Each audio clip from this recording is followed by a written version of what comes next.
Dubai में नील के सामने आया 25 साल पुराना श्रीचंद का रिश्ता जी। हाँ दोस्तों, अपकमिंग ट्रेक में देखने को मिलने वाला है कि सभी नील से पीछा छुड़ाते हुए पहुंचेगी 200 करोड़ की हार और सी चांद के खिलाफ शब्दों को इकट्ठा करने के लिए। दुबई और नील को शक जाता है कि सभी कुछ न कुछ जरूर छुपा रही है। वहीं पर दुबई में आने वाला है नया तूफान, जहां पर खुलेगा 25 साल पुराना रिश्ता, वह भी मिल से और श्रीचंद से जुड़ा हुआ चैनल अपकमिंग ट्रिप में देखने को मिलने वाला है।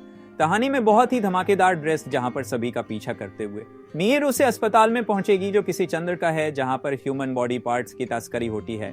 जी हाँ दोस्तों, सभी जहां पर श्री चंद्र के जाल में फंस जाएगी, उसे कोई रास्ता नजर नहीं आएगा, लेकिन मीर उसका पीछा करते हुए मसीहा बनकर वहीं पर पहुंच जाता है। देखने को मिलने वाला है कि जी चंद कहता है कि चलो फाइनली तुम इस लोकेशन पर पहुंच गई।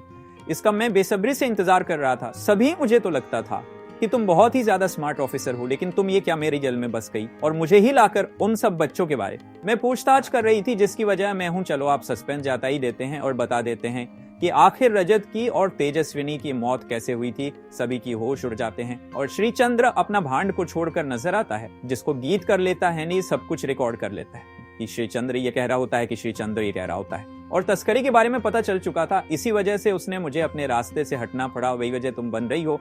ऐसा ना हो कि तुम्हारे बच्चों को अनाथ हो जैसा पालन पड़े। इससे अच्छा है कि तुम मेरे रास्ते से हट जाओ और ये हर मुझे देकर इस चीज को भूल जाओगी, रजत क्यों तेरे जैसे की मौत हुई थी, वरना तुम्हारा भी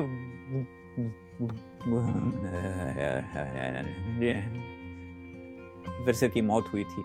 कहते हुए नजर आता है भी सभी कहते तुम कितने घटिया इंसान हो, तुम्हें बिल्कुल भी अंदाजा नहीं है कि तुमने कितने लोगों की जान ली है। जिसके पास श्रीचंद कहता है कि जिस इंसान ने अपनी पत्नी का और अपने बच्चों का कभी नहीं सोचा। मेरी पत्नी जब मेरे खिलाफ गई थी तब मैंने उसका भी यही हाल किया था, लेकिन आज तक मुझे यही हाल किया था, लेकिन आज तक मुझे यही नहीं पता कि मेरा बच्चा कहाँ है। हाँ, उसके गले में मेरी निशानी जरूर है, वह लॉकेट जो मेरी पत्नी ने हमारे बच्चे को जन्म के वक्त पहनाया था, और वो बहुत ही महंगा है। तभी नील के गले में पहना हुआ लॉकेट की तरफ नील का ध्यान जाता है, जो सच में काफी महंगा होता है। उसकी बात तो नील की होश उड़ जाते हैं। उसे फाइनली पता चलता है कि क्या श्रीचंद उसके पिता है। उसकी बात उसकी तेरे बदले की सब जाती है जमीन, उसकी माँ का कातिल भी इसी चांद ही है, यानी कि मैं सच में आई का बेटा नहीं हूं। आखिर क्या मुझे ये सब छुपाया गया है? जिसके पास इस चांद के पर जाकर उसके सवालों के जवाब पूछे, उससे पहले ही यहाँ पर सभी रहती है कि तुम कुछ भी कर लो, तुम अब जिंदा नहीं बचाओगे और तुम्हें तुम्हारी किए की सजा जरूर मिलेगी। उसके बाद नील अपने आप को संभाल लेता है और सोचता है कि इसका काम तमाम करना पड़ेगा, लेकिन इसके पहले मुझे सभी से मिलना पड़ेगा